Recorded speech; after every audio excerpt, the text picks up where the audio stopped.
Hello guys, today I will tell you how to copy a BNB wallet address in Coinbase. So let's get started. So first what you need to do is open the Coinbase wallet application on your device. Find and tap the three-line menu icon positioned in the top left corner of your screen. This menu button appears as a grid of 9 small dots. Tap it to access your options. From the menu that appears, select the receive option, which will open the cryptocurrency selection panel. This panel shows all supported cryptocurrencies you can receive in your wallet. Use the search function to find BNB or scroll through the available options until you locate it.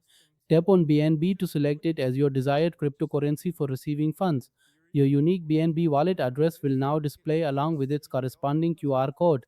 To copy this address, tap the copy button next to your address field on the screen. Alternatively, click the three dots in the top right corner and select copy or share.